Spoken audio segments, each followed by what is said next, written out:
ಕರ್ನಾಟಕದ ಬಹುಜನ ಬಂಧುಗಳೇ, ತಮ್ಮೆಲ್ಲರಿಗೂ ನನ್ನ ಜೈ ಭೀಮ್ ವಂದನೆಗಳು. ಭೀಮ್ ಮಾರ್ಗ ಚಾನಲ್ಗೆ ಚಂದಾದಾರರಾಗಬೇಕಂತ ವಿನಂತಿ ಮಾಡ್ಕೋತಾ ಇದ್ದೀನಿ. ಬಂಧುಗಳೇ, ಇಂದು ನಮ್ಮ ಪಕ್ಕದ ರಾಷ್ಟ್ರ ನೇಪಾಳದಲ್ಲಿ ನಡೆದಿರ್ತಕ್ಕಂಥ ದಂಗೆ ಏನಿದೆಯಲ್ಲ, ಅದು ಇವತ್ತು ಇಡೀ ಜಗತ್ತನ್ನು ಬೆಚ್ಚಿ ಬೀಳಿಸಿದೆ.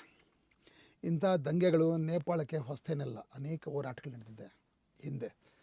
ಆದರೆ ಈ ಪ್ರಮಾಣದ ಒಂದು ರಕ್ತ ಮಿಶ್ರಿತ ದಂಗೆ ಏನಿದೆಯಲ್ಲ, ಅದು ಯಾವತ್ತೂ ನಡೆದಿಲ್ಲ. ಅನೇಕ ಜನ ಮಾಜಿ ಪ್ರಧಾನಿಗಳು, ಮಾಜಿ ಅಧ್ಯಕ್ಷರು, ಹಾಲಿ ಅಧ್ಯಕ್ಷರು, ಹಾಲಿ ಪ್ರಧಾನಿ, ಹಾಗೆ ಮಂತ್ರಿಗಳು, ಇವರನ್ನ ಜನ ಎಲ್ಲೆಂದರಲ್ಲೇ ಚೆಚ್ಚಾಕಿದ್ದಾರೆ, ಅಟ್ಟಾಡಿಸ್ಕೊಂಡು ಹೊಡೆದಿದ್ದಾರೆ. ಅವ್ರ ಮನೆಗಳಿಗೆ ನುಗ್ಗಿ ಲೂಟಿ ಮಾಡಿದ್ದಾರೆ, ಬೆಂಕಿ ಇಟ್ಟಿದ್ದಾರೆ. ಒಬ್ಬ ಮಾಜಿ ಪ್ರಧಾನಿಯ ಹೆಂಡತಿ ಆ ಗದ್ದಲದಲ್ಲಿ ಸತ್ತೋಗಿದ್ದಾಳೆ. ಈಗ ಅವರು ತಪ್ಪಿಸ್ಕೊಂಡದವರು ಎಲ್ಲಿ ಹೋಗಿದ್ದಾರೆ ಅನ್ನೋದು ಗೊತ್ತಿಲ್ಲ. ಇಷ್ಟು ದೊಡ್ಡ ಪ್ರಮಾಣದ ಒಂದು ಗದ್ದಲ ಇಡೀ ದೇಶ ಅಲ್ಲೋಲಕಲ್ಲ ಆಗಿದೆ. ಇದನ್ನು ಯಾರೂ ಸಹಿತ ಬಿಡುವಾಗಿ ದೂರ ನಿಂತು ನೋಡ್ತಕ್ಕಂಥವರೇ ಇಲ್ಲ. ಜೈಲುಗಳಲ್ಲಿದ್ದಂಥ ಕೈದಿಗಳೆಲ್ಲ ಓಡೋಗ್ಬಿಟ್ಟಿದ್ದಾರೆ, ಜೈಲೆಲ್ಲ ಬರಿದಾಗಿದೆ. ಇದಕ್ಕೆ ಏನು ಕಾರಣ? ಮಾಧ್ಯಮಗಳಲ್ಲಿ ಬಂದಿರತಕ್ಕಂಥ ವಿವರಣೆ ಏನಂತ ಹೇಳಿದ್ರೆ, ಅಲ್ಲಿ ವಿಪರೀತ ಭ್ರಷ್ಟಾಚಾರ ಇತ್ತು, ಬಡತನ ಇತ್ತು, ನಿರುದ್ಯೋಗ ಇತ್ತು. ಇವೆಲ್ಲನೂ ಅದರ ಕಾರಣಗಳು ಅಂತ ಹೇಳ್ತಾರೆ. ಇದಲ್ಲದೆ ಸಾಮಾಜಿಕ ಜಾಲತಾಣಗಳ ಕಂಪ್ನಿಗಳ ವಿರುದ್ಧ ಹಾಕಿದಂಥ ನಿಷೇಧ, ಸರ್ಕಾರದ ವಿರುದ್ಧ ಜನಗಳನ್ನ ಪ್ರಚೋದಿಸ್ತಾರೆ ಅಂಥೇಳಿ ಆ ಕಂಪ್ನಿಗಳ ವಿರುದ್ಧ ಅವರು ನಿಷೇಧ ಹೇರಿದ್ರು, ವಿಪರೀತ ಟ್ಯಾಕ್ಸ್ ಹೇರಿದ್ರು, ಹಾಗೆಯೇ ಅನೇಕ ನಿಬಂಧನೆಗಳನ್ನು ಹೇರಿದ್ರು. ಯಾರೆಲ್ಲ ನಿಬಂಧನೆಗಳಿಗೆ ಒಪ್ಕೊಂಡ್ರು ಅಂಥವ್ರು ಉಳಿಸ್ಕೊಂಡ್ರು, ಅದರ majority Facebook, WhatsApp, Twitter, X ಇವೆಲ್ಲನೂ ಸಹಿತ ನಿಷೇಧ ಮಾಡಿದ್ರು. ಇದರಿಂದ ಜನ ದಂಗೆಗೆದ್ರು ಅಂತ ಹೇಳ್ತಾರೆ. ಕಾರಣ ಏನಂತ ಹೇಳಿದ್ರೆ, ನೇಪಾಳದ ಅರ್ಥವ್ಯವಸ್ಥೆ ಪ್ರವಾಸೋದ್ಯಮವನ್ನು ನಂಬಿ ಬದುಕ್ತಾ ಇರ್ತಕ್ಕಂಥ ಒಂದು ದೇಶ. ಉಳಿದವರು ಅಲ್ಪ ಸ್ವಲ್ಪ ಜನ ಏನಿದ್ದಾರೆ, ಅವರು ಹೊರಗಡೆ ಹೋಗಿ ದುಡಿದಿದ್ದಾರೆ. ಆದರೆ ಮೆಜಾರಿಟಿ ಯುವಕರು, ವಿದ್ಯೆ ಪಡೆದಂಥ ನಿರುದ್ಯೋಗಿಗಳು ಈ ಜಾಲತಾಣಗಳ ಮೂಲಕ ತಮ್ಮ ಉದ್ಯೋಗಗಳನ್ನ ಕಂಡುಕೊಂಡಿದ್ರು. ಹಾಗಾಗಿ ನಿಷೇಧ ಮಾಡಿದ ತಕ್ಷಣ ಇದ್ದಕ್ಕಿದ್ದಂಗೆ ಅವ್ರಿಗೆ ದಾರಿ ತೋರಿಸ್ದಂಗೆ ಆಗ್ಬಿಡ್ತು. ಬರಿಗೇನಾರಾಗ್ಬಿಟ್ರು, ಹತಾಶಕ್ಕೆ ಆಗ್ಬಿಡ್ತು, ಬ್ಲ್ಯಾಂಕ್ ಆಗ್ಬಿಡ್ತು ಅವ್ರ ಜೀವನ. ಹಾಗಾಗಿ ಒಂದು ಸಡನ್ ರಿಯಾಕ್ಷನಲ್ಲಿ ಜೆನ್ಜಿ ಅಂತಕ್ಕಂಥ ಸಂಘಟನೆ ಮೂಲಕ ಅಲ್ಲಿ ಕಾಣಿಸ್ಕೊಳ್ತು. ಲಕ್ಷಾಂತರ ಜನ ಬೀದಿಗಿಳಿದ್ಬಿಟ್ರು, ಮೆಜಾರಿಟಿ ಯುವಕರೇನೆ. ಆ ಯುವಕರೆಲ್ಲ ಸೇರಿ ಮಾಡಿದಂಥ ಶಾಂತಿಯುತ ಹೋರಾಟ ನಡೀತಾ ಇರಬೇಕಾದ್ರೆ ಗೋಲಿಬಾರ್ ಆಯಿತು, 9 ಜನ ಸತ್ತೋಗ್ಬಿಟ್ರು. ಇದರಿಂದ ಜನ ಕೆರಳ್ಬಿಟ್ರು. ಹಾಗಾಗಿ ಇವತ್ತು ಇಂಥ ಒಂದು ಅನಾಹುತ ನಡೆದಿದೆ. ಜನ ಇವತ್ತು ತಿರುಗಿ ಬಿದ್ದಿದ್ದಾರೆ, ಸರ್ಕಾರನ ಬೀಳಿಸಿದ್ದಾರೆ. ಹೀಗಂತ ನಾವು ಮಾಧ್ಯಮಗಳಲ್ಲಿ ನೋಡ್ತಾ ಇದ್ದೀವಿ, ಎಲ್ಲ ಟಿ ವಿ ಚಾನಲ್ಗಳಲ್ಲೂ ಬರ್ತದೆ, ಪೇಪರ್ಗಳಲ್ಲೂ ಬಂದಿದೆ. ಆದರೆ ಇದು ನಿಜವಾದ ಕಾರಣ ಅಲ್ಲ, ಇದು ಕೇವಲ ಪರಿಣಾಮಗಳಷ್ಟೇ. ಅದರ ಮುಖ್ಯವಾದ ಕಾರಣ ಮತ್ತು ಏಕೈಕ ಕಾರಣ ಯಾವುದಂದ್ರೆ, ಅಲ್ಲಿರ್ತಕ್ಕಂಥ ಭೀಕರವಾದ ಜಾತಿ ವ್ಯವಸ್ಥೆ. 1854ರಲ್ಲಿ ಪೃಥ್ವಿನಾರಾಯಣ್ ಶಾ ಅಂತಕ್ಕಂಥ ಒಬ್ಬ ರಾಜ ಈ ಜಾತಿ ವ್ಯವಸ್ಥೆನ ಜಾರಿ ಮಾಡಿದ. 3.25 ಕೋಟಿ ಇರ್ತಕ್ಕಂಥ ಈ ಜನಸಂಖ್ಯೆಯಲ್ಲಿ 11% ಬ್ರಾಹ್ಮಣರಿದ್ದಾರೆ, 16% ಕ್ಷತ್ರಿಯರಿದ್ದಾರೆ. ಅಧಿಕಾರ, ಆಸ್ತಿ, ಆದಾಯ ಮೂಲಗಳು, ಭೂಮಿ ಎಲ್ಲನೂ ಸಹಿತ ಈ ಕೇವಲ 27% ಇರ್ತಕ್ಕಂಥ ಈ ಬ್ರಾಹ್ಮಣ ಮತ್ತು ಕ್ಷತ್ರಿಯರ ಕೈಲಿದೆ. ಒಂದೇ ರಾಷ್ಟ್ರ, ಒಂದೇ ಭಾಷೆ, ಒಂದೇ ಧರ್ಮ ಇರಬೇಕಂತಕ್ಕಂಥ ಘೋಷಣೆಯೊಂದಿಗೆ ಈ ಜಾತಿ ವ್ಯವಸ್ಥೆ ಅವತ್ತು ಜಾರಿಯಾಗಿದ್ದು. ಅದು ಹೆಚ್ಚು ಕಡಿಮೆ ಭಾಳ ಕಟ್ಟುನಿಟ್ಟಾಗಿ 1950 ತನಕ ಜಾರಿಯಲ್ಲೇ ಇತ್ತು. ಭೀಕರವಾದ ಅಸ್ಪೃಶ್ಯತೆ ಇತ್ತು. ಮತ್ತು ಈ ಜಾತಿ ವ್ಯವಸ್ಥೆನ ಮೀರಿದ್ರೆ ಅಂಥವ್ರಿಗೆ ಉಗ್ರವಾದ ದಂಡನೆ ಸಿಗ್ತಾಯಿತ್ತು. ಅದಕ್ಕಾಗಿ ಒಬ್ಬ ಧಾರ್ಮಿಕ ನ್ಯಾಯಾಧೀಶನೂ ಇದ್ದ, ಅವರಿಗೆ ವಿಪರೀತ ದಂಡನೆ ಆಗ್ತಾಯಿದ್ರು. ಎಷ್ಟೋ ಸತಿ ಜೀವಾವಧಿ ಶಿಕ್ಷೆನೂ ಆಗಿದೆ. ಇದ್ರ ವಿರುದ್ಧ ಜನ ನಿಧಾನವಾಗಿ ರೊಚ್ಚಿಗೆದ್ದು ಕೊನೆಗೆ 1950ರಲ್ಲಿ ಭೀಕರವಾದ ಒಂದು ದಂಗೆ ನಡೆದು ಆವಾಗ ರಾಜನ ಆಡಳಿತ ಕೊನೆ ಆಯಿತು. ರಾಜನ ಕೆಳಗಿಳಿಸಿದ್ರು ಸಹಿತ ಆ ರಾಜನೇ ಅಲ್ಲಿ ಸರ್ಕಾರದ ಮುಖ್ಯಸ್ಥನಾಗಿರಬೇಕು, ಅವನ ಕೈ ಕೆಳಗಡೆ ಸಂಸತ್ತಿರಬೇಕು ಅನ್ನೋದು ವ್ಯವಸ್ಥೆ ಅವರು ಜಾರಿ ತಂದರು. ಅದಾದಮೇಲೆ ಸರಿಯಾಗುತ್ತಂದರೆ ಸರಿ ಆಗಲಿಲ್ಲ. ಹಾಗಾಗಿ ಮತ್ತೆ ಹೋರಾಟಗಳು ಮುಂದುವರಿಯಿತು. ಕೊನೆಗೆ ಮಾವೋವಾದಿಗಳೆಲ್ಲ ಸೇರಿಕೊಂಡು ಒಂದು ದೊಡ್ಡ ಹೋರಾಟವನ್ನು 1990ರಿಂದ ಆರಂಭಿಸಿದ್ರು. ಇದು ಸುಮಾರು 18 ವರ್ಷಗಳ ಕಾಲ ನಡೆದು ಕೊನೆಗೆ ಅಲ್ಲಿ ಪ್ರಜಾಪ್ರಭುತ್ವ ವ್ಯವಸ್ಥೆ ಜಾರಿಗೆ ಬಂತು. ಸೊ 2008ರಲ್ಲಿ ಜನ ಆಯ್ಕೆ ಮಾಡಿದಂಥ ಜನತಾ ಸರ್ಕಾರ ಅಲ್ಲಿ ಜಾರಿಗೆ ಬಂತು. 2008ರಿಂದ 2024 ತನಕ 14 ಬಾರಿ ಸರ್ಕಾರಗಳ ಬದಲಾವಣೆ ಆಗಿದೆ. 2011ರಿಂದ 2024 ತನಕ ಬಂದಿರತಕ್ಕಂಥ ಪ್ರೈಮ್ ಮಿನಿಸ್ಟರ್ಸ್ ಪೈಕಿ 10 ಜನ ಪ್ರೈಮ್ ಮಿನಿಸ್ಟರ್ ಪೈಕಿ 3 ಜನ ಕ್ಷತ್ರಿಯರು, 7 ಜನ ಬ್ರಾಹ್ಮಣರು. ಅಂದರೆ ಯಾವತ್ತೂ ಅಷ್ಟೇ ಇಲ್ಲಿ ಸರ್ಕಾರ ಈ ಎರಡೇ ಜಾತಿಗಳ ಕೈಯಲ್ಲೇ ಇದ್ದಿದ್ದನ್ನು ನಾವು ಕಾಣಬಹುದು. ಸರಿ, ಇಲ್ಲಿ ಗಮನಿಸಬೇಕಾದ್ದು, ನಾವು ತಿಳ್ಕೊಬೇಕಾದ್ದೇನೆಂದರೆ, ರಾಜನ ಸರ್ಕಾರ ಹೋಯಿತು, ಸಂಸದೀಯ ವ್ಯವಸ್ಥೆ ಬಂತು, ನಂತರ ಪ್ರಜಾ ಸರ್ಕಾರ ಬಂತು, ಸರ್ಕಾರಗಳು ಬದಲಾದವು, ಪಾರ್ಟಿಗಳು ಬದಲಾದವು. ಯಾವುದೇ ಬದಲಾದ್ರೂ ಈ ಬಡತನ, ನಿರುದ್ಯೋಗ, ಭ್ರಷ್ಟಾಚಾರ ಇವತ್ತು ಮುಂದುವರೆದೇ ಇತ್ತು. ಕಾರಣ ಏನಂದರೆ, ಅಲ್ಲಿರ್ತಕ್ಕಂಥ ಜಾತಿ ವ್ಯವಸ್ಥೆ ಮಾತ್ರ ಬದಲಾಗಲಿಲ್ಲ. ಮೊದಲು ಹೆಂಗಿತ್ತೋ ಅದು ಹಾಗೆ ಕಂಟಿನ್ಯೂ ಆಯಿತು. ಎಲ್ಲಿ ತನಕ ಜಾತಿ ವ್ಯವಸ್ಥೆ ಅಲ್ಲಿ ಇರುತ್ತೋ ಅಥವಾ ಯಾವುದೇ ದೇಶದಲ್ಲಿ ಇರುತ್ತೋ ಅಲ್ಲಿ ತನಕ ಬಡತನ, ನಿರುದ್ಯೋಗ, ಭ್ರಷ್ಟಾಚಾರ, ಅನಕ್ಷರತೆ, ಅನಾರೋಗ್ಯ ಎಲ್ಲವೂ ಇದ್ದೇ ಇರುತ್ತೆ. ಅದೇ ಕಾರಣದಿಂದ ಭಾರತದಲ್ಲೂ ಸಹಿತ ನಾವು ಈ ಪರಿಸ್ಥಿತಿನ ಅನುಭವಿಸ್ತಾ ಇದ್ವಿ. ಇದನ್ನು ನೇಪಾಳದಲ್ಲಿರ್ತಕ್ಕಂಥ ಜನ ಇಷ್ಟು ದಿನ ಸಹಿಸ್ಕೊಂಡಿದ್ದು ಇವತ್ತು ಅವರು ಬೀದಿಗಿಳಿದಿದ್ದಾರೆ. ಇಲ್ಲಿ ತನಕ ನೇಪಾಳವನ್ನು ನೋಡಿ ಭಾರತ ದೇಶದ ಮನುವಾದಿಗಳು ನೇಪಾಳದ ರೀತಿ ನಾವು ಹಿಂದೂ ರಾಷ್ಟ್ರ 100ಕ್ಕೆ 100ರಷ್ಟು ಹಿಂದೂ ರಾಷ್ಟ್ರವನ್ನು ಸ್ಥಾಪಿಸಬೇಕು, ಅದು ನಮ್ಮ ಆದರ್ಶ ಅಂತ ಹೇಳ್ತಾ ಇದ್ರು. ಆದರೆ ಇವತ್ತು ನೇಪಾಳದಲ್ಲಿ ನಡೀತಾ ಇರ್ತಕ್ಕಂಥ ಈ ಗದ್ದಲ ನೋಡಿ ಬೆಚ್ಚಿ ಬಿದ್ದಿದ್ದಾರೆ. ಬಾಯಿ ಬಂದಾಗಿದೆ. ಯಾಕೆ ನೇಪಾಳದ ರೀತಿ ನಮಗೊಂದು ವ್ಯವಸ್ಥೆ ಇರಬೇಕಂತ ಹೇಳ್ತಾ ಇದ್ದಾರೆ ಅಂದರೆ, ಇಲ್ಲಿರ್ತಕ್ಕಂಥ ಮನುವಾದಿಗಳ ದೊಡ್ಡ ಕಂಪ್ಲೇಂಟ್ ಎಲ್ಲಿದೆ ಅಂತ ಹೇಳಿದ್ರೆ ಮೀಸಲಾತಿ ವಿರುದ್ಧ ಇದೆ. ಈ ಮೀಸಲಾತಿಯಿಂದಾಗಿಯೇ ಭಾರತ ದೇಶ ಇವತ್ತು ಹಿಂದೆ ಬಿದ್ದಿದೆ. ಮೀಸಲಾತಿ ಮುಂದುವರೆದರೆ ದೇಶ ಛಿದ್ರ ಆಗಿಬಿಡುತ್ತೆ. ಇಲ್ಲಿರ್ತಕ್ಕಂಥ ಪ್ರತಿಭಾವಂತರು ದೇಶ ಬಿಟ್ಟು ಹೊಡೋಗ್ಬಿಟ್ಟಿದ್ದಾರೆ. ದಕ್ಷತೆ ಹಾಳಾಗಿದೆ, ಭ್ರಷ್ಟಾಚಾರ ಹೆಚ್ಚಾಗಿದೆ. ಇದಕ್ಕೆಲ್ಲದ ಕಾರಣ ಮೀಸಲಾತಿ ಅಂತ ಹೇಳ್ತಾಯಿದ್ರು. ಈಗ ಇದೇ ಮೀಸಲಾತಿ ಭಾರತ ದೇಶದಲ್ಲಿ ಇರೋದ್ರಿಂದನೇ ಈ ಬ್ರಾಹ್ಮಣರಲ್ಲಿ ಸುರಕ್ಷಿತವಾಗಿದ್ದಾರೆ ಅಂತ ನಾವು ಅರ್ಥ ಮಾಡ್ಕೋಬೇಕು. ಅಷ್ಟೇ ಅಲ್ಲ, ಅವ್ರ ಲೂಟಿ ಕಾರ್ಯ ನಿರಂತರವಾಗಿ ಅದು ಯಾರಿಗೂ ಕಾಣದಂಗೆ ಮುಂದುವರಿತಾ ಇದೆ.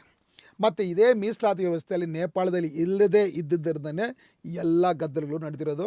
ಇವತ್ತಿಗೂ ಅಲ್ಲಿ ಭ್ರಷ್ಟಾಚಾರ, ಬಡತನ ಎಲ್ಲ ಮುಂದುವರಿತಾ ಇದೆ. ಮೆಜಾರಿಟಿ ಜನ ಇವತ್ತಿಗೂ ಅಲ್ಲಿ ಹತಾಶರಾಗಿದ್ದಾರೆ. ಅಂದರೆ ಅದಕ್ಕೆ ಕಾರಣ ಅಲ್ಲಿ ಮೀಸಲಾತಿ ವ್ಯವಸ್ಥೆ ಇಲ್ಲ. ಅಂದರೆ ಆಡಳಿತದಲ್ಲಾಗಲಿ ಉದ್ಯೋಗದಲ್ಲಾಗಲಿ ಸಾಮಾನ್ಯ ಜನರಿಗೆ ಪ್ರಾತಿನಿಧ್ಯನೇ ಇಲ್ಲ. ಅಲ್ಲಿ ಪ್ರಾತಿನಿಧ್ಯ ಸಿಗುತ್ತೆ ಅನ್ನೋ ಅವಕಾಶವೂ ಇಲ್ಲ, ಭರವಸೆಯೂ ಇಲ್ಲ. ಅದು ಅಂಥ ಭರವಸೆಯಲ್ಲಿ ಭಾರತ ದೇಶದಲ್ಲಿ ಇದೆ. ಆ ಕಾರಣಕ್ಕಾಗಿಯೇ ಅವರು ಇವತ್ತು ಮನುವಾದಿಗಳು ಬಚಾವಾಗಿದ್ದಾರೆ. ನೋಡಿ, ಇಲ್ಲಿ ಭಾರತ ದೇಶದಲ್ಲಿ ಇವತ್ತಿಗೂ ಜಾತಿ ವ್ಯವಸ್ಥೆ ಇದೆ. ಮತ್ತು 100ಕ್ಕೆ 90 ಭಾಗದಷ್ಟು ಆಸ್ತಿ, ಭೂಮಿ, ಬಂಡವಾಳ, ವಿದ್ಯಾಸಂಸ್ಥೆಗಳು, ಆಮೇಲೆ ಕೈಗಾರಿಕೆಗಳು ಇವೆಲ್ಲವೂ ಸಹಿತ ಇವತ್ತು 15% ಬ್ರಾಹ್ಮಣರ ಕೈಯಲ್ಲೇ ಇದೆ. ಆದರೂ ಬ್ರಾಹ್ಮಣರು ಇವತ್ತು ಕ್ಷೇಮವಾಗಿದ್ದಾರೆ, ಬ್ರಾಹ್ಮಣವಾದಿಗಳು ಕ್ಷೇಮವಾಗಿದ್ದಾರೆ, ಮೇಲ್ಜಾತಿಗಳು ಕ್ಷೇಮವಾಗಿದ್ದಾರೆ ಅಂದರೆ ಅದಕ್ಕೆ ಕಾರಣ ಈ ಮೀಸಲಾತಿ ವ್ಯವಸ್ಥೆ ಮತ್ತು ಸಂವಿಧಾನ. ಅದಕ್ಕಾಗಿ ಬಾಬಾ ಸಾಹೇಬ್ ಅಂಬೇಡ್ಕರ್ಗೆ ಅವರು ಕೃತಜ್ಞರಾಗಿರಬೇಕಾಗುತ್ತೆ. They should be grateful to Baba Saheb Ambedkar for having saved them. ಇದನ್ನ ಅರ್ಥ ಮಾಡ್ಕೋಬೇಕು. ಒಂದು ವೇಳೆ ಮೀಸಲಾತಿ ಇಲ್ಲದೆ ಹೋಗಿದ್ರೆ, ಸಂವಿಧಾನ ಇಲ್ಲದೆ ಹೋಗಿರ್ತಿದ್ರೆ 70 ವರ್ಷಗಳಷ್ಟು ಹಿಂದೆಯೇ ಇಲ್ಲಿರ್ತಕ್ಕಂಥ ಬ್ರಾಹ್ಮಣರು ಆಗಲಿ ಖತಮ್ ಆಗಿಬಿಡ್ತಾಯಿದ್ರು. ಮತ್ತು ನಮ್ಗೆ ಇಷ್ಟು ದೊಡ್ಡ ದಂಗೆ ಮಾಡ್ತಕ್ಕಂಥ ಅವಶ್ಯಕತೆಯೇ ಇರ್ತಾರಲ್ಲ. ಯಾಕೆ ನಾವು ಆಯುಧ ಹಿಡಿಯೋ ಅವಶ್ಯಕತೆಯೇ ಇರ್ತಾರಲ್ಲ. ಎಲ್ಲ ಸೇರಿ ಮೆಜಾರಿಟಿ ಜನ ಅಂತ ಊದ್ಬಿಟ್ಟಿದ್ರೆ ಎಲ್ಲ ಉದುರೋಗ್ಬಿಡ್ತಾಯಿದ್ರು. ಆದರೆ ಇವತ್ತು ಅಂಥದ್ದು ಏನೂ ನಡೆದಿಲ್ಲ. ಅಂದರೆ ಅದಕ್ಕೆ ಕಾರಣ ನಮ್ಮ ಸಂವಿಧಾನ ಮತ್ತು ಮೀಸಲಾತಿ ವ್ಯವಸ್ಥೆ. ಇವತ್ತಿಗೂ ಸಹಿತ 100ಕ್ಕೆ 100ರಷ್ಟು ಯಾವುದೂ ಇಲ್ಲಿ ಸರಿಯಾಗಿಲ್ಲ. ಆದರೂ ಇವತ್ತು ಅವ್ರು ಕ್ಷೇಮವಾಗಿದ್ದಾರೆ ಅಂದರೆ ಅದಕ್ಕೆ ಕಾರಣ ಬಾಬಾ ಸಾಹೇಬ್ ಅಂಬೇಡ್ಕರ್ ಸಂವಿಧಾನ ಅರ್ಪಣೆ ಮಾಡಿದಾಗ ಕೊಟ್ಟಂಥ ಒಂದು ವಾರ್ನಿಂಗ್. ಯಾವುದದು ಅಂತ ಹೇಳಿದ್ರೆ, ಇಲ್ಲಿ ವ್ಯವಸ್ಥೆ ಏಕದಮ್ ಸರಿ ಆಗಿಲ್ಲ. ಇನ್ನೂ ಸಂವಿಧಾನ ಅಷ್ಟೇ ನಮಗೆ ಒಂದು ಸಮಾನತೆಯನ್ನು ಬೋಧಿಸ್ತಕ್ಕಂಥ ಸಂವಿಧಾನ ಈಗಷ್ಟೇ ಜಾರಿಯಾಗಿದೆ. ಆದರೆ ಇನ್ನೂ ಇದು ಸಂಪೂರ್ಣವಾಗಿ ಜಾರಿ ಆಗಿಲ್ಲ, ಸಂಪೂರ್ಣವಾಗಿ ಕಾರ್ಯರೂಪಕ್ಕೆ ಬಂದಿಲ್ಲ. ಹಾಗಂತ ನಾವು ಆತರ ಪಟ್ಕೊಂಡು ಇಲ್ಲಿ ಏನು ಹಿಂಸಾತ್ಮಕ ಹೋರಾಟಕ್ಕೆ ಇಳಿಯೋದಾಗಲಿ, ಪ್ರತಿಭಟನೆ ಮಾಡೋದಾಗಲಿ, ಆನಂತರ ಅಸಹಕಾರ ಚಳವಳಿ ಮಾಡೋದಾಗಲಿ, ಇವೆಲ್ಲನೂ ನಾವು ಮಾಡೋಂಥ ಒಂದು ಮಾರ್ಗದಲ್ಲಿ ಇಳಿದು ಅಂತ ಹೇಳಿದ್ರೆ ಅರಾಜಕತೆ ಉಂಟಾಗುತ್ತೆ. These are the grammar of anarchy ಅಂತ ಹೇಳಿದ್ರು. ಆದ್ದರಿಂದ ಈ ಮಾರ್ಗನ ಅನುಸರಿಸಬೇಡಿ. ಯಾಕಂದರೆ ಬದಲಾವಣೆ ತರೋದಕ್ಕೆ ನಿಮಗೆ ಸಂವಿಧಾನಾತ್ಮಕ ಮಾರ್ಗ ಇವತ್ತು ಓಪನ್ ಆಗಿದೆ. ಎಲ್ಲಿ ಸಂವಿಧಾನಾತ್ಮಕ ಮಾರ್ಗ ಬಂದಾಗಿದೆಯೋ ಆವಾಗ ಈ ಥರದ ಹೋರಾಟಗಳು ಮಾಡೋದಕ್ಕೆ ನಿಮಗೆ ಸಮರ್ಥನೆ ಇರ್ತಾ ಇತ್ತು. ಬಾಬಾ ಸಾಹೇಬ್ ಅಂಬೇಡ್ಕರ್ ಈ ಎಚ್ಚರಿಕೆ ಮತ್ತು ಬುದ್ಧಿವಾದವನ್ನು ಬಹುಜನರು ಕೇಳ್ತಾ ಇರೋದಾನೆ ಇವತ್ತು ಬ್ರಾಹ್ಮಣರು ಇವತ್ತು ಸೇಫ್ ಆಗಿದ್ದಾರೆ. ಸಂವಿಧಾನದ ಪ್ರಕಾರ ಜನಸಂಖ್ಯೆ ಆಧಾರಕ್ಕೆ, ಅಂದರೆ ಜನಸಂಖ್ಯೆ ಎಷ್ಟಿದೆ ಅದಕ್ಕೆ ಸೂಕ್ತವಾದಂಥ ಪ್ರಾತಿನಿಧ್ಯ ಮೀಸಲಾತಿ ಮೂಲಕ ಎಲ್ರಿಗೂ ಸಿಗಬೇಕು ಅಂತ ಹೇಳಿದ್ದು. ನೌಕರಿಗಳಲ್ಲಿ, ಸರ್ಕಾರಿ ನೌಕರಿಗಳಲ್ಲಿ SC ST ಇವ್ರಿಗೆ ಮಾತ್ರ ಉದ್ಯೋಗದಲ್ಲಿ, ಶಿಕ್ಷಣದಲ್ಲಿ ಮತ್ತು ರಾಜಕಾರಣದಲ್ಲಿ ಮೀಸಲಾತಿ ಇದೆ. OBCಗಳಿಗೆ ಅವ್ರು ಹೆಚ್ಚಿನ ಪ್ರಮಾಣದಲ್ಲಿದ್ದರೂ ಸಹಿತ 57% ಇದ್ದರೂ ಸಹಿತ ಅವ್ರಿಗೆ ಅರ್ಧಕ್ಕೆ ಅರ್ಧ ಅಷ್ಟೇ ಮೀಸಲಾತಿ. ಅದು ಉದ್ಯೋಗದಲ್ಲಿ ಮತ್ತು ಶಿಕ್ಷಣದಲ್ಲಿ ಸಿಕ್ಕಿದೆ. ರಾಜಕೀಯದಲ್ಲಂತೂ ಮೀಸಲಾತಿ ಇಲ್ಲ. 2012ರಲ್ಲಿ ಕೇಂದ್ರದಲ್ಲಿ ಮಂತ್ರಿಯಾಗಿದ್ದಂಥ ನಾರಾಯಣಸ್ವಾಮಿ ಅವರೊಂದು ಅಂಕಿಅಂಶವನ್ನು ಕೊಟ್ಟರು, ಪಾರ್ಲಿಮೆಂಟಲ್ಲೇ ಕೊಟ್ಟರು. 50% ಮೀಸಲಾತಿ ಇದೆ, SC STಗಳಿಗೆ 22% ಮತ್ತು OBCಗಳಿಗೆ 27%. ಆದರೆ ಇಲ್ಲಿ ತನಕ ತುಂಬಿರೋದು ಎಷ್ಟಿದೆ ಅಂತ ಹೇಳಿದ್ರೆ ಕೇವಲ 23%, 11% SC ST, 12% OBC. ಉನ್ನತ ಹುದ್ದೆಗಳಲ್ಲಂತೂ 2% ಇಲ್ಲ ಅಂತ ಹೇಳಿದರು. ಅದು 2012ರ ಅಂಕಿಅಂಶ. ಇವತ್ತು ಅದು ಇನ್ನೂ ಭಾಳ ಕಡಿಮೆ ಆಗಿಬಿಟ್ಟಿದೆ. ಬಹುಶಃ ಅದು 15-16% ಇರ್ಬೋದು ಅಷ್ಟೇ. ಹಂಗೆ ನೋಡೋಕೆ ಹೋದರೆ ಇವತ್ತು ಸರ್ಕಾರಿ ನೌಕರಿಗಳಾಗಲಿ ಮತ್ತು ಇನ್ನಿತರ ವ್ಯವಸ್ಥೆಯಲ್ಲಾಗಲಿ ಇವತ್ತು ಸಹಿತ ಬ್ರಾಹ್ಮಣವಾದಿ ಸಮುದಾಯಗಳು 80ಕ್ಕಿಂತ ಹೆಚ್ಚಿನ ಪಾಲನ್ನು ಪಡೆದಿವೆ. 80ಕ್ಕಿಂತ ಹೆಚ್ಚಿನ ಪಾಲನ್ನು ಪಡೆದಿವೆ. ಇದನ್ನು ಅರಿಯದೇ ಇರತಕ್ಕಂಥ ಜನ ತಮಗೆ ಸಿಕ್ಕಿರ್ತಕ್ಕಂಥ ಅತಿ ಕಡಿಮೆ ಪ್ರಮಾಣದ ಪ್ರಾತಿನಿಧ್ಯಕ್ಕೆ ಸರ್ಕಾರಿ ನೌಕರಿಗಳಿಗೆ ತಮ್ಮಲ್ಲೇ ಕಾರಣಗಳು ನೋಡಿಕೊಂಡು ತಮ್ಮಲ್ಲೇ ಬಡ್ದಾಡ್ತಾ ಇದ್ದಾರೆ. ನಿಜವಾದ ಮೂಲ ಕಾರಣ ಏನಂದರೆ ದೊಡ್ಡ ಪ್ರಮಾಣದಲ್ಲಿ ಅನ್ಯಾಯ ಆಗಿರ್ತಕ್ಕಂಥದ್ದು ಏನಂದರೆ 15% ಇರ್ತಕ್ಕಂಥ ಜನರಿಗೆ 80% ಅವಕಾಶಗಳು, ಅನುಕೂಲಗಳು, ಐಶ್ವರ್ಯ, ಅಂತಸ್ತಿದೆ. 85% ಇರ್ತಕ್ಕಂಥ ಜನರಿಗೆ ಕೇವಲ 15% ಅನುಕೂಲ, ಆಸ್ತಿ, ಅಂತಸ್ತು ಸಿಕ್ಕಿದೆ, ಆಡಳಿತದಲ್ಲಿ ಪಾಲು ಸಿಕ್ಕಿದೆ, ಪ್ರಾತಿನಿಧ್ಯ ಸಿಕ್ಕಿದೆ. ಇದುವೇ ಇಲ್ಲಿರ್ತಕ್ಕಂಥ ಎಲ್ಲ ಅನ್ಯಾಯಗಳ ಮೂಲ ಕಾರಣ, ಪ್ರಧಾನ ಕಾರಣ, ಪ್ರಿನ್ಸಿಪಲ್ ಕಾಂಟ್ರಡಿಕ್ಷನ್. ಇದು ನಾವು ಇನ್ನೂ ತನಕ ಅರ್ಥ ಮಾಡ್ಕೊಂಡಿಲ್ಲ. ಇದನ್ನು ಯಾರು ಸರಿ ಮಾಡಬೇಕಾಗಿತ್ತು ಅಂದರೆ ಪಾರ್ಲಿಮೆಂಟಲ್ಲಿರ್ತಕ್ಕಂಥ ನಮ್ಮ ನಾಯಕರು, SC ST OBC ಪ್ರತಿನಿಧಿಗಳು ಇವ್ರು ಮಾಡಬೇಕಾಗಿತ್ತು. ಯಾಕೆ ಇವ್ರ ಕೈಲಿ ಮಾಡೋಕ್ಕಾಗಿಲ್ಲ ಅಂದರೆ 1932ರಲ್ಲಿ ಜಾರಿಗೆ ಬಂದಂಥ ಪೂನಾ ಪ್ಯಾಕ್ಟ್ನ ಪರಿಣಾಮವಾಗಿ ಉಟ್ಕೊಂಡಂಥ ಒಂದು ಅಸಹಾಯಕ ಚಮಚ ನಾಯಕರು ಇವತ್ತು ನಮ್ಮ ಪಾರ್ಲಿಮೆಂಟ್ ಮತ್ತು ವಿಧಾನಸಭೆಯಲ್ಲಿದ್ದಾರೆ.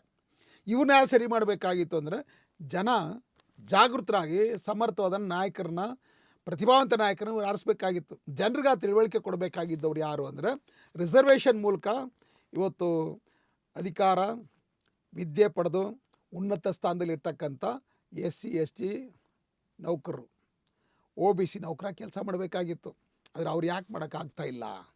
ಬಾಬಾ ಸಾಹೇಬ್ ಅಂಬೇಡ್ಕರ್ ಹೇಳಿದ್ರು, ಯಾವ ಸಮಾಜದಲ್ಲಿ ಬುದ್ಧಿಜೀವಿ ವರ್ಗ ಇರೋದಿಲ್ವೋ ಆ ಸಮಾಜಕ್ಕೆ ದಿಕ್ಕು ದೆಸೆ ತೋರ್ತಕ್ಕಂಥ ನಾಯಕರು ಇರೋದಿಲ್ಲ.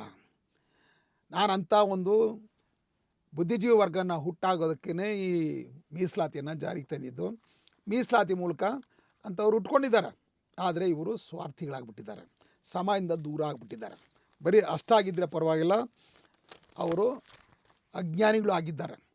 ತಮ್ಮ ಸಮಾಜಕ್ಕಾಗಿರ್ತಕ್ಕಂಥ ಅನ್ಯಾಯ, ಪ್ರಾತಿನಿಧ್ಯ ಕೊರತೆ, ನೌಕರಿಗಳ ಕೊರತೆ, ಇದಕ್ಕೆ ಕಾರಣ, ನಿಜವಾದ ಕಾರಣವನ್ನು ಹುಡ್ಕೋದಕ್ಕೆ ಬದಲಾಗಿ ಜನ ಇಲ್ಲಿ ತಮ್ಮಲ್ಲೇ ಬಡ್ದಾಡೋದಕ್ಕೆ, ಅದಕ್ಕೆ ಬೇಕಾಗಿರ್ತಕ್ಕಂಥ ಒಂದು ಏನು ತಪ್ಪು ನಿರ್ದೇಶನಗಳನ್ನ ಕೊಡ್ತಾ ಇದ್ದಾರೆ. ಹೊಲೆಯರು ಹೆಚ್ಚಿಗೆ ತೊಗೊಂಡಿರೋದಕ್ಕೆ ಮಾದಿಗರ ಕಾರಣ, ಮಾದಿಗರು ಹೆಚ್ಚು ತೊಗೊಂಡಿರೋದಕ್ಕೆ ಬೋವಿ ಕಾರಣ, ಬೋವಿ ಹೆಚ್ಚು ತೊಗೊಂಡಿರೋದಕ್ಕೆ ಇನ್ಯಾರ ಕಾರಣ ಅಂಥೇಳಿ ಮಾದಿಗ, ಒಲಿಯ ಅಂತೇಳ್ಬಿಟ್ಟು ಈ ಜಾತಿಗಳ ಮಧ್ಯೆ ಜಗಳ ಹಚ್ಚೋದಕ್ಕೆ ಅವರು ಕಾರಣಕರ್ತರಾಗ್ಬಿಟ್ಟಿದ್ದಾರೆ. ಅದನ್ನ ಮೀರಿ ಅವ್ರು ಯಾಕೆ ಬೆಳೆಯೋಕ್ಕಾಗ್ತಾ ಇಲ್ಲ? ಇವತ್ತು ಆಲೋಚನೆ ಮಾಡಬೇಕು. ಇವು ಯಾವುದೋ ಕಾರಣಕ್ಕೆ ನೀವು ಒಂದು ಜಾತಿ ವಿರುದ್ಧ ಇನ್ನೊಂದು ಜಾತಿನ ಎತ್ಕಡ್ತಕ್ಕಂಥವ್ರು ವಿರುದ್ಧವಾಗಿ ಮಾತಾಡ್ತಕ್ಕಂಥ ಕೆಲಸ ನೀವು ಮಾಡ್ತಾ ಇರ್ಬೋದು. ಆದರೆ ಇದು ಪರಿಹಾರ ಆಗೋದಿಲ್ಲ. ಇದೆಲ್ಲನೂ ಅಂತಿಮವಾಗಿ ನಮ್ಮನ್ನೇ ಸುಡುತ್ತೆ, ಇಡೀ ದೇಶವನ್ನೇ ಸುಡುತ್ತೆ, ಇಡೀ ಭಾರತ ದೇಶವನ್ನೇ ಧ್ವಂಸ ಆಗ್ತಕ್ಕಂಥ ಒಂದು ಅಪಾಯಗಳು ನಮಗಿದೆ. ಅದು ನೀವು ಬ್ರಾಹ್ಮಣರ ಪಿತೂರಿಗೆ ಬಲಿಯಾಗಿದ್ದೀರೋ ಅಥವಾ ಇನ್ಯಾವ ಕಾರಣಕ್ಕೆ ಬಲಿಯಾಗಿದ್ದೀರೋ ಅದು ತಮಗೂ ಗೊತ್ತಿದೆ. ತಾವು ಇದನ್ನು ಸರಿಪಡಿಸ್ಕೋಬೇಕು. ಇವತ್ತು ಕಾಲ ಮಿಂಚಿಲ್ಲ. ಏನಿಲ್ಲಿ ಒಂದು ಅಸಮಾನತೆ, ಮೂಲ ಅಸಮಾನತೆ ಇದೆ, ಅದು ಸರಿಯಾಯ್ತಂದರೆ ಎಲ್ಲವನ್ನೂ ಸಹಿತ ಬಗೆಹರಿಯುತ್ತೆ. ಸಂವಿಧಾನದ ಪ್ರಕಾರ ನಾವು ನಡ್ಕೊಂಡ್ವಿ ಅಂತ ಹೇಳಿದ್ರೆ ಬಾಬಾ ಸಾಹೇಬ್ ಹೇಳ್ದಂಗೆ ಮುಂದಿನ 10-15 ವರ್ಷಗಳಲ್ಲಿ ಸಮಪಾಲು, ಸಮಬಾಳು ಮತ್ತು ಸಮಾನ ಅಂತಸ್ತು, ಘನತೆ ಇರತಕ್ಕಂಥ ಒಂದು ದೇಶ ನಿಜವಾಗಲೂ ಹುಟ್ಟುತ್ತೆ. ಅಂಥ ಒಂದು ದೇಶ ಹುಟ್ಟಿದ್ರೆ ಪ್ರಪಂಚದಲ್ಲೇ ಭಾರತ ದೇಶ ನಂಬರ್ 1 ಆಗುತ್ತೆ. ಇದರಲ್ಲಿ ಯಾವ ಸಂಶಯನೂ ಇಲ್ಲ. ಅದ್ರಲ್ಲಿ ನಾವು ನಂಬಿಕೆ ಇಟ್ಕೋಬೇಕು. ಇನ್ನು ಎರಡನೇದು, ಈಗ ನೇಪಾಳದ ಕಥೆನ ನೋಡೋಣ. ಅಲ್ಲೊಂದು ಮಧ್ಯಂತರ ಸರ್ಕಾರ ಬಂದಿದೆ ಸುಶೀಲಾ ಕರ್ಕಿ ಅವರ ನೇತೃತ್ವದಲ್ಲಿ. ಇನ್ನಾದರೂ ನೇಪಾಳದಲ್ಲಿ ಸಮೃದ್ಧವಾದ, ನ್ಯಾಯಯುತವಾದ, ಸಮರ್ಥವಾದ ಜನಪರ ಸರ್ಕಾರ ಬರುತ್ತೆ ಮತ್ತು ಒಂದು ಸಮೃದ್ಧ ನೇಪಾಳ ಸೃಷ್ಟಿಯಾಗುತ್ತೆ ಅಂತ ನಂಬೋದಾ? ಆ ನಂಬಿಕೆಗೆ ಯಾವ ಆಧಾರನೂ ಇಲ್ಲ. ಯಾಕಂತ ಹೇಳಿದ್ರೆ ಜಂಜಿ ಸಂಘಟನೆ ಮಾಡಿದಂಥ ಹೋರಾಟ ಇದೆಯಲ್ಲ, ಅದು ಒಂದು ಕ್ರಿಯೆಗೆ ಪ್ರತಿಕ್ರಿಯೆ ಅಷ್ಟೇ. ಅದು it's a reaction against a bad action. ಆ್ಯಕ್ಷನ್ಗೆ ರಿಯಾಕ್ಷನ್ ಎಲ್ಲ ಬರಬೇಕಾಗಿರಲಿಲ್ಲ. ಪ್ರೋಆಕ್ಟಿವ್ ಆಗಿ ಯೋಚನೆ ಮಾಡಿ ಕನ್ಸ್ಟ್ರಕ್ಟಿವ್ ಆಗಿರ್ತಕ್ಕಂಥ ಒಂದು ಚಿಂತನೆಯೊಂದಿಗೆ ನಮ್ಮ ಹೋರಾಟ ಆಗಬೇಕಾಗಿತ್ತು. ಸರ್ವಾಧಿಕಾರ ಕೆಟ್ಟದಾಗಿದೆ. ಆ ಸರ್ವಾಧಿಕಾರನ ಕಿತ್ತೊಗೆಯೋದಕ್ಕೆ ನೀವು ಬಳಸಿದಂಥ ತಂತ್ರ ಯಾವುದಂದರೆ ಅದೂ ಸಹಿತ ಹಿಂಸಾತ್ಮಕ ಮಾರ್ಗನೇ. ಹಿಂಸೆಗೆ ಹಿಂಸೆ ಉತ್ತರ ಅಲ್ಲ. ಹಿಂಸೆ ಕೊನೆ ಆಗಬೇಕಂದ್ರೆ ಅದಕ್ಕೆ ಪ್ರೇಮನೇ ಉತ್ತರ ಆಗಬೇಕಾಗಿತ್ತು. ಇಲ್ಲಿರ್ತಕ್ಕಂಥ ನಾಯಕತ್ವ ಅಂಥ ಒಂದು ಪರ್ಯಾಯವನ್ನು ಕೊಡಬೇಕಾಗಿತ್ತು. ಕೆಟ್ಟದನ್ನ ಕೆಡಬೇಕು, ಆದರೆ ಒಳ್ಳೆಯದನ್ನು ನಿರ್ಮಾಣ ಮಾಡ್ತಕ್ಕಂಥ ಚಿಂತನೆ ನಿಮಗೆ ಇರಬೇಕಾಗಿತ್ತು. ಆದರೆ ಅಂಥ ಇಲ್ಲ. ಅದೊಂದು ದೊಡ್ಡ ದೊಂಬಿ, ಅದು ದೊಡ್ಡ ದೊಂಬಿಯಲ್ಲಿ ಅಲ್ಲಿ ನಾಯಕತ್ವನೇ ಇಲ್ಲ. ಇದ್ದಂಥ ನಾಯಕತ್ವನೂ ಅಷ್ಟೇ ಹೊಡೀರಿ ಬಡೀರಿ ಲೂಟಿ ಮಾಡಿರಿ ಈ ಥರ ಕೆಲಸಗಳನ್ನೇ ಮಾಡಿದೆ. ಅಲ್ಲಿ ಎಂಥ ನಾಯಕತ್ವ ಇರಬೇಕಾಗಿತ್ತು ಅಂದರೆ ಬಾಬಾ ಸಾಹೇಬ್ ಅಂಬೇಡ್ಕರ್ ಅಂತ ನಾಯಕತ್ವ ಇರಬೇಕಾಗಿತ್ತು. ಮಾನ್ಯವ್ರು ಕಾಂಶಿರಾಮ್ ಸಾಹೇಬ್ರಂಥ ನಾಯಕತ್ವ ಇರಬೇಕಾಗಿತ್ತು. ಬಾಬಾ ಸಾಹೇಬ್ ಅಂಬೇಡ್ಕರ್ ಮನುವಾದಿ ವ್ಯವಸ್ಥೆಯನ್ನು ಧಿಕ್ಕರಿಸಿದ್ರು. ಅದಕ್ಕೆ ಕಾರಣ ಆಗಿರ್ತ ಮನುಸ್ಮೃತಿಗೆ ಬೆಂಕಿ ಇಟ್ಟರು. ಅದರ ಜಾಗದಲ್ಲಿ ಯಾವುದಂತಂದರು, ಅತ್ಯಂತ ಮಾನವೀಯ ಆದರ್ಶಗಳು ಉಳ್ಳಂಥ ಸಂವಿಧಾನವನ್ನು ಜಾರಿ ಮಾಡಿದ್ರು. ಈ ಕೆಲಸ ಅಲ್ಲಿ ಆಗಬೇಕಾಗಿತ್ತು, ಅದು ಆಗಿಲ್ಲ. ಹಾಗಾಗಿ ಮುಂದಿನ ವ್ಯವಸ್ಥೆ ಹೆಂಗಿರುತ್ತೆ ಅನ್ನೋದು ಅದು ಡೌಟ್ಫುಲ್. ಯಾವುದೇ ಭರವಸೆಯನ್ನು ನಾವು ಇವತ್ತು ಕೊಡೋಕ್ಕಾಗೋದಿಲ್ಲ. ಬಾಬಾ ಸಾಹೇಬ್ ಅಂಬೇಡ್ಕರ್ ಅಥವಾ ಮಾನ್ಯವ್ರ ಕಾಂಶಿರಾಮ್ ಅಂತ ನಾಯಕತ್ವ ಇಲ್ಲ ಅಂದ್ರೂ ದಲೈಲಾಮಾ ಅಂತ ಪರಮ ಪೂಜ್ಯ ದಲೈಲಾಮಾ ಅಂತವರ ಆಧ್ಯಾತ್ಮಿಕ ಮಾರ್ಗದರ್ಶನ ಕೊಡ್ತಕ್ಕಂಥ ವ್ಯಕ್ತಿಗಳಲ್ಲಿ ಇರಬೇಕಾಗಿತ್ತು.